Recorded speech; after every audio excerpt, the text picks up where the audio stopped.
मैं तो जैसा मौज आएगी, कभी बढ़िया सूट पहनूंगा, कभी बढ़िया ये पहनूंगा, शादी ब्याह में जा करके जरा बन ठन के निकलूंगा, वहां जरा लोग मुझे देखेंगे, हाँ, लोग मेरा आदर सम्मान करेंगे।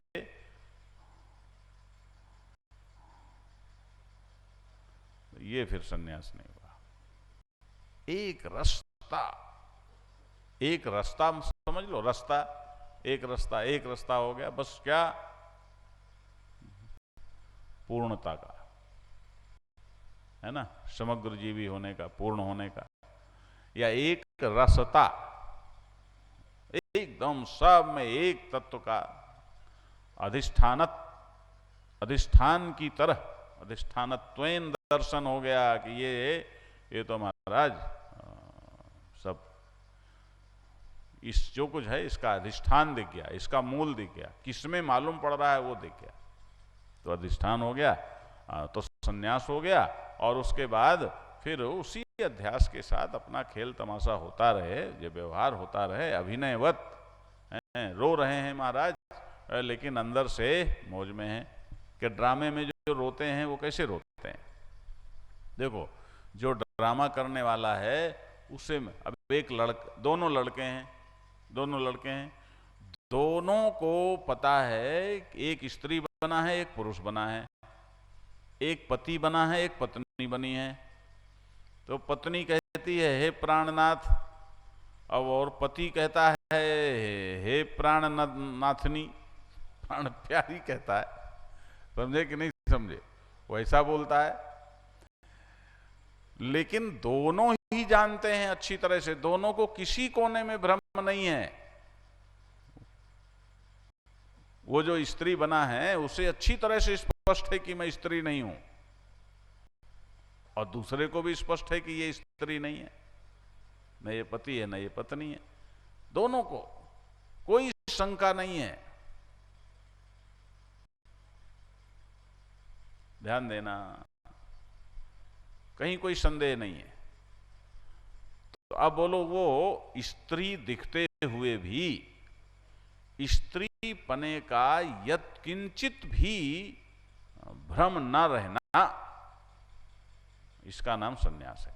अब वहां तो कहोगे वो तो मंच में, अभी भी जो स्त्री शरीर में है, जो पुरुष शरीर में है, उन्हें भी अपने स्त्री शरीर और पुरुष शरीर का अभिमान इसी तरह खारिज हो जाए जैसे मंच में पुरुष यदि स्त्री का अभिनय करे तो अभिनय तो करे, लेकिन उसके चित्त में ये बिल्कुल न रहे कि मैं स्त्री हूं, नहीं रहेगा, न रहता है।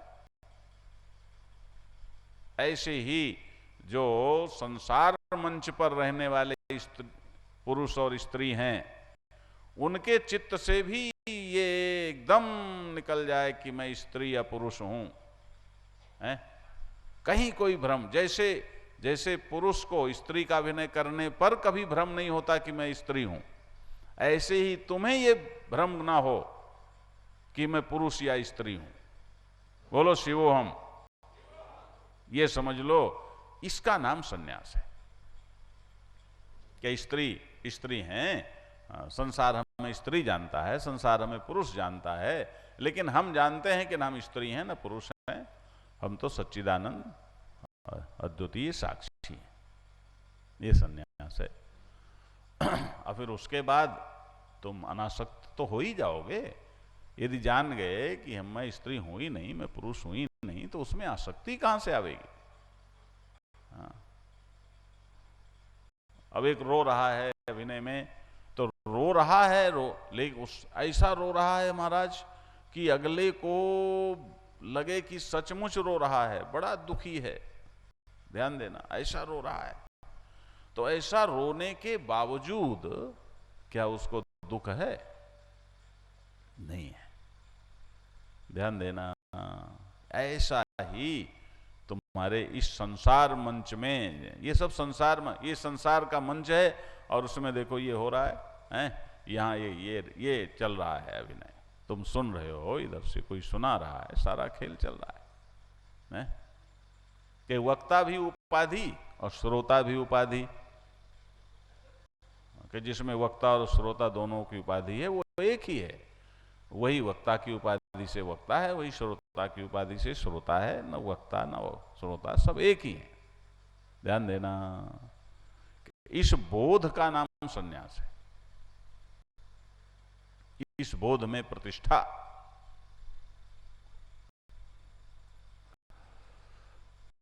और फिर इस बोध के साथ कृष्ण ये नहीं कहते कि लेके संन्यास चले जाओ गंगोत्री,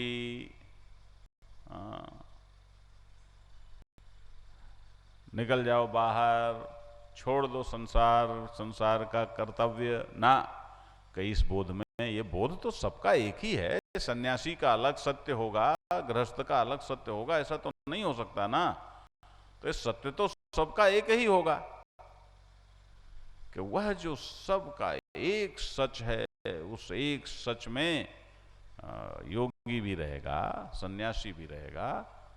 तो जब सच एक है तो योगी भी रहेगा, सन्यासी भी रहेगा, ऐसा क्यों कहें? अरे बाबा, वही योगी है, वही सन्यासी है। कि बोध से सन्यासी है, कर्म से योगी है, और शरीर है तो कर्म करना ही पड़ेगा। बात पकड़ में आ गई? ईशन्यस्त संकल्प कश्चन योगी न भवति, असन्यस्त संकल्प। भगवान कहते हैं असन्यस्त संकल्प, जिसने संकल्प का, कामनाओं का, ये करना है, ये नहीं करना है, ये मिलेगा, ये छूटेगा, ये फायदा होगा, ये नुकसान होगा, इस प्रकार की जो सम्यक कल्पनाएं जिसने नहीं छोड़ दी, उसे योगी भी तो नहीं कह सकते। क्योंकि योगी की परिभाषा क्या की है? योगी की परिभाषा की कर्मण्येवाधिकारस्ते मा फलेषु कदाचन मा कर्मफल हेतुर्भूः मा ते संगोस्तो कर्मणि। जो कर्म में अपने अधिकार को समझकर अपने कर्तव्य का परित्याग नहीं करता, और फलों में कभी भी अपने अधिकार की कल्पना नहीं करता। जो फल आवे सो आवे, ना आवे ना आवे, जो भी हो, उस फल में मेरी योग्यता, फल के निर्माण में मेरी योग्यता नहीं है। जो आए सो उसको जैसे जीना हो ऐसे जी लेंगे। कर्म के फल का कारण नहीं बनता, यानी उसके अंदर कर्तापने का अभिमान नहीं होता, कामना नहीं होती। और माते संगोस्तो कर्मणि, वो कभी भी उसके सामने यदि कोई करणीय कर्म, कर्तव्य कर्म आ जाए तो उसका परित्याग नहीं करता, प्रमाद नहीं करता, अपने कर्तव्य कर्मों का संपादन अवश्यमेव करता है ना? वो कर्म, अब यदि उसके अंदर संकल्प विकल्प है, कामनाएं हैं, तो फिर महाराज कैसे कर्मयोगी होगा? वो तो बन जाएगा कर्ता, कर्मफल का कारण। तो कर्मयोगी कहां बना? इसलिए कहते हैं असन्यस्त संकल्पः कश्चन योगी न भवति। जिसने संकल्प का परित्याग नहीं किया वो कभी योगी हो ही नहीं सकता। आरुरुक्षोर्मुनेर योगम कर्म कारणम उच्यते योगारूढ़स्य तस्यैव श्रमः कारणम उच्यते। भगवान कहते हैं कि जिसको योग में आरूढ़ होना हो, चढ़ना हो, योग में चढ़ना हो, है ना, आरूढ़ होना हो। देखो, आरूढ़ होना जैसे सीढ़ी में चढ़ते हो, ये आरूढ़ होना है, चढ़ के बैठ गए। कि ऐसा जो मुनि है, योग में आरूढ़ होना चाहता है, तो उसको क्या करना है? कैसे करेगा? कि कर्म कारणम उच्यते, उसके लिए कर्म ही तो करना पड़ेगा। कि एक सीढ़ी में कदम, एक पैर में, सीढ़ी में कई स्टेप हैं, तो एक स्टेप में पैर रखेगा, फिर दूसरे में रखेगा, फिर तीसरे में रखेगा, फिर चौथे में रखेगा, ऐसे तो चढ़ेगा। तो कहते हैं यदि योग में आरूढ़ होना है तो कर्म ही कारण है, और योगारूढ़स्य तस्यैव श्रमः कारणम उच्यते। और वो जो योगारूढ़ है ना, योगारूढ़ हो गया कि ये योग में, अभी हम योग में आरूढ़ हैं, तो वहां क्या होगा कि योग में आरूढ़ होने के लिए तो कर्म है, और योग में आरूढ़ होने पर क्या है? शांति है। कि किसकी शांति है? कि मन की शांति है। कि मन की शांति का लक्षण क्या है? कि एक भी कामना न रही। ध्यान देना, बुद्धि की शांति है कि एक भी कामना न रही, और कामना की जड़ को खत्म करने वाला बोध वो बुद्धि में पैदा हो गया, जग गया। ध्यान देना, भगवान कहते हैं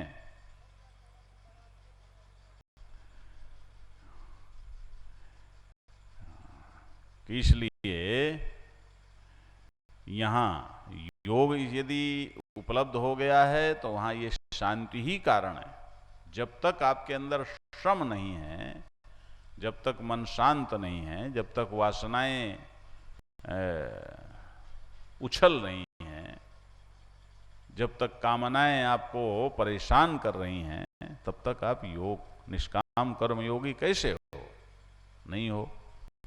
तो इसलिए भगवान कहते हैं कि देखो, योग के लिए कर्म जरूरी है, और योग की सिद्धि तभी मानी जाएगी जब उसके चित्त में शांति आ जाए। तो उस शांति के लिए बोध जरूरी है, तो सन्यासी हो गया।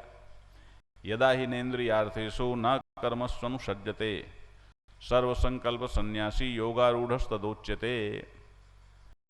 अब ये जो निष्काम कर्म योगी के लिए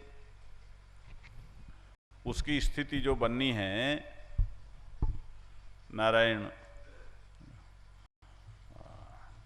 तो वो कैसे हो? कि यदा न इंद्रियार्थेषु न कर्मसु ही अनुसज्जते, कि इंद्रियों के जो विषय हैं और जो कर्म हैं, उन दोनों से जब उसकी आसक्ति, उसकी चिपकन, उसका अटैचमेंट ये समाप्त हो जाएगा, तदा सर्वसंकल्प सन्यासी योगारूढ़ उच्यते। तो जब ऐसा हो जाएगा तो निश्चित रूप से उसके अंदर किसी भी प्रकार का संकल्प विकल्प नहीं उठेगा। ये पाना है, ये खोना है, ये कमाना है, इस प्रकार के संकल्प विकल्प का फिर कोई अर्थ नहीं रह जाएगा। ऐसा होने पर फिर उसको क्या बोलोगे? कि उसी को तो बोलोगे कि ये योगी है। लेकिन इस योगी होने के लिए सभी संकल्पों का न्यास करना पड़ा कि नहीं करना पड़ा? कि निष्कामता के लिए सभी कामनाओं का न्यास करना पड़ेगा, उन कामनाओं की, कल्पनाओं का, संकल्पों का न्यास करना पड़ेगा, परित्याग करना पड़ेगा। और वो परित्याग सहज सिद्ध परिपूर्ण वास्तविक तभी होगा जब स्वरूप का बोध होगा, जब संन्यास हो गया। ध्यान देना। अरे बाबा, कामनाओं का होना यानी बीमारी का होना। ध्यान देना, तुम्हारे अंदर कामनाएं हैं, राग है, द्वेष है, अहंकार है, इसका मतलब अभी तुम स्वस्थ नहीं हो। अभी तुम्हें अपने उस स्वा का पता नहीं लगा जिस स्वा में तुमको टिकना है। बीमार हो। अरे बाबा, इस बीमारी को छोड़ो, बीमारी को छोड़ो। उद्धरेदात्मनात्मानम नात्मानम वो साधयेत आत्मयूह्यात्मनो बंधुरात्मयूरिपुरात्मनः। अब तो कैसे हो महाराज, ये कैसे करें? कि कोई दूसरा नहीं करेगा। अब देखो, पहले तो कहा है ना, कि आप सदगुरु के पास जाओ और वहां जाकर के अष्टांग प्रणिपातेन परिप्रश्नेन सेवया उपदेक्षन्ति ते ज्ञानम ज्ञानेनस्तत्वदर्शिनः। पहले ये कहा कि वो उपदेश तो कर देंगे, ठीक है, लेकिन उस उपदेश को जीवन में लाना, उस उपदेश को जीना, उस उपदेश के अनुरूप फिर योगी बनना। योगी बनना माने कर्म करना। ये कौन करेगा? और गुरु के पास जाएगा भी कौन है? कौन जाएगा? कि तुमको कोई ले जाएगा? कोई जबरदस्ती ले जाएगा, गुरु तुम्हारे पास आएगा। अरे बाबा, जब तक तुम्हारी खुद की इच्छा नहीं होगी तब तक कैसे होगा? कहा जाता है कि 4 प्रकार की कृपाएं होती हैं। एक तो कृपा होती है ईश्वर की, एक गुरु की, एक शास्त्र की और एक स्वयं की। स्वयं की कृपा ना हो तो ईश्वर की कृपा, गुरु की कृपा, शास्त्र की कृपा सब व्यर्थ है महाराज। किसी कृपा का कोई मतलब नहीं है यदि आप अपने ऊपर खुद अपनी कृपा न करो। अब देखो भगवान कितना व्यवहारिक, कितना स्पष्ट बोलते हैं। कहते हैं कि अपने आप से ही अपना उद्धार किया जा सकता है। हाँ। आत्मना आत्मानम उद्धरेत, अपने आप से अपना उद्धार करो, कोई दूसरा नहीं करेगा। ये भगवान की वाणी है। हाँ, दैव दैव आलसी पुकारा, खुद चलो, खुद पुरुषार्थ करो। ध्यान देना। अब यहां तुम आए हो सुनने, तो तुम खुद ही तो चल के आए हो। जो टीवी में सुन रहे हैं, टीवी खोलना, बैठना, फिर सुनना, ये भी तो वो खुद ही कर रहे हैं ना। एक बोले महाराज आप तो लघुशंका के लिए भी समय नहीं देते हो, लगातार बोलते रहते हो। टीवी वाला हो। हाँ। हमें साधे साधे बैठे रहते हैं, आप छोड़ते नहीं हो बीच में। अरे हमने कहा कि गंगा जी बड़ी तेज भाग रही थी, तो किसी ने कहा कि अरे भाई गंगा जी थोड़ा विश्राम करो, तेजी से क्यों जा रही हो? तो गंगा जी बोले अरे विश्राम तो कर लेते, लेकिन ये भागीरथ तो है ना पीछे पीछे, तो हमारे पीछे पीछे ये काल चक्रिका है हो, ये समय का चक्र है। और संपूर्ण गीता का नारायण एक यह है कि संपूर्ण गीता होनी चाहिए, और फिर सबके हृदय में गीता का तात्पर्य उतरे, वो है। अब सारे लोग जो विभिन्न प्रकार के रंग बिरंगे लोग बैठे हैं, रंग बिरंगे माने कपड़ों से नहीं, बुद्धि से, विचारों से, क्या उनको हृदयंगम हो जाए? तो ऐसा तो बोलना पड़ेगा ना। इसलिए श्रम किया जाता है।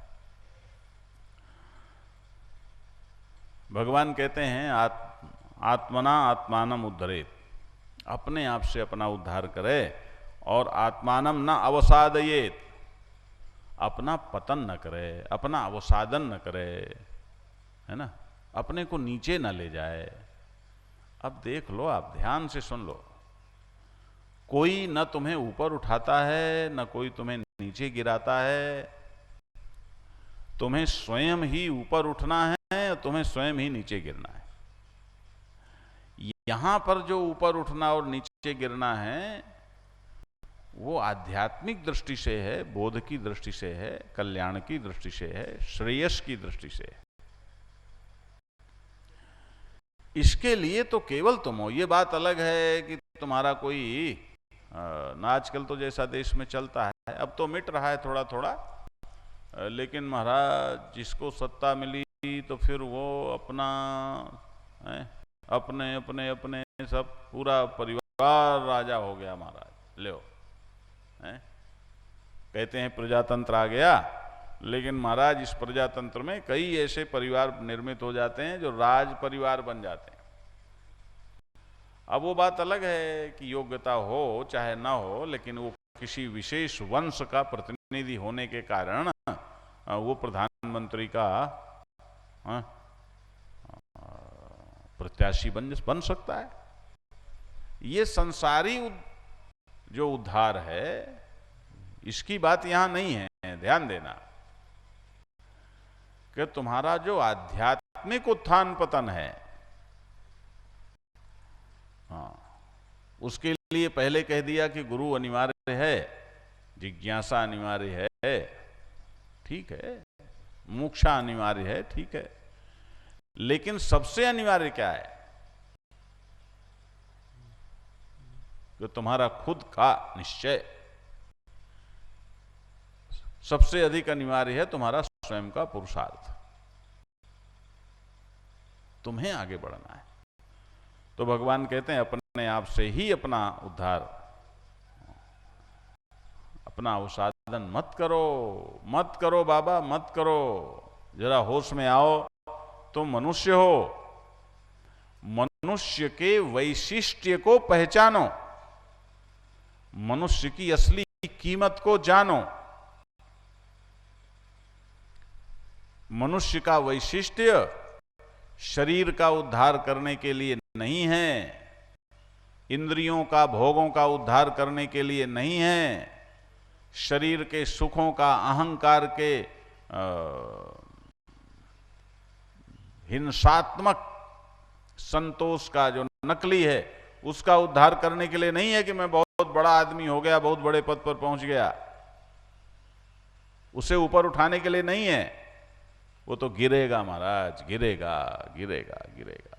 अच्छा देखो, दुनिया में देख नहीं रहे हो क्या, कितने बड़े बड़े लोग कहां कहां पहुंच गए महाराज, और फिर क्या स्थिति हो जाती है, क्या स्थिति हो जाती है। इस देश में तो ये तमाशा खूब देखने को मिलता है। कि अभी महाराज ऐसे थे, एक नेताजी, बहुत कई वर्ष पुरानी बात है, कि हम गए, तो उस समय हमारा संन्यास नहीं हुआ था भला। हम गए महाराज एक प्रांत की राजधानी में, वहाँ गए तो एक नेताजी थे, उन्होंने, उनसे ये था कि उन्होंने कहा कि भाई आना, बैठेंगे, बातचीत करेंगे, बहुत दिन हो गए। हमने कहा ठीक है। गए महाराज, तब तक उनकी सरकार गिर गई, सरकार गिर गई, सब खेल खत्म, सब कट पिट गया, ले अरे महाराज, अब हो गए वही सड़क छाप जस के तस। तो ये यदि आप इस देश के हिसाब जो देखते हो ना तमाशा, इसी को कोई जरा विवेक बुद्धि से देखे, विवेक की दृष्टि से देखे, तो उसको वैराग्य हो जाएगा। मैं सच कहता हूं, अपने आप समझ आ जाएगी कि क्या खेल तमाशा है।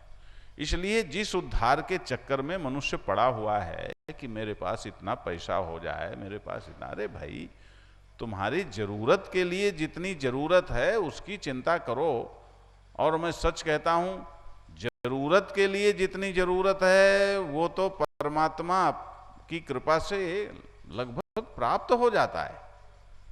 अच्छा, अब देखो एक बात समाज की मेरे चित्त में आ रही है। इस समाज में बहुत सारे ऐसे लोग हैं जिनको जरूरत की चीजें भी नहीं मिलती, ये सच है। बहुत लोग हैं जिनके पास कपड़ा नहीं है, बहुत लोग हैं जिनके पास पूरा भोजन नहीं है। तो जानते हो इस असंतुलन के पीछे बहुत बड़ा कारण क्या है? इस असंतुलन के पीछे बहुत बड़ा कारण ये भी है कि इस समाज में उनसे भी अधिक संख्या में बहुत सारे ऐसे लोग हैं जिनके पास अपनी जरूरत से बहुत ज्यादा है, फिर भी वो उन्हीं की तरह गरीब है मन से जैसे वास्तव में जो गरीब है। बोलो ये सच है कि नहीं?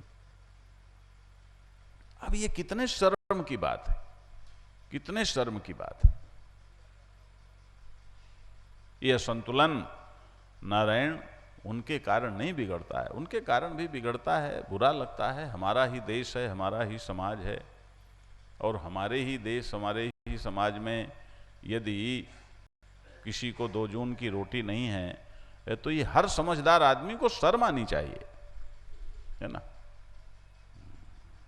एक राजकुमारी थी महाराज, उसने कहा कि मैं तो उसी व्यक्ति से विवाह करूंगी जिसका ईश्वर पर पूर्ण विश्वास है। खोजते खोजते अब ऐसा कहाँ मिले, तो साधकों पर खोज शुरू हुई कि भाई इसका ब्याह तो करना है, साधक सही, संत सही, तपस्वी सही। गए तो एक विरक्त एक वृक्ष के नीचे बैठा, कुटिया भी नहीं बनाई, और वो बैठा कि ये है कि भाई तुम्हारे पास कुटिया नहीं, अरे बस ईश्वर की कृपा से जहां उसकी इच्छा होती है सो जाते हैं, क्या है।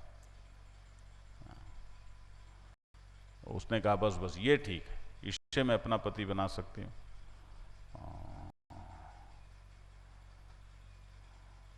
बाद में थोड़ी देर में एक चिड़िया आई और वो कुछ लेके उड़ी, तो सामने एक रोटी का टुकड़ा गिर गया। तो उसने कहा ये क्या है? अरे बोले एक रोटी मैंने रख रखी थी शाम के लिए, तो ये रोटी चिड़िया लेके भाग रही होगी, वही गिर गई। अरे उसने कहा तुमने शाम के लिए रोटी रखी? ईश्वर पर भरोसा नहीं था? तुम योग्य वर नहीं हो। अरे भरोसा तो रखो, भरोसा रखो। देखो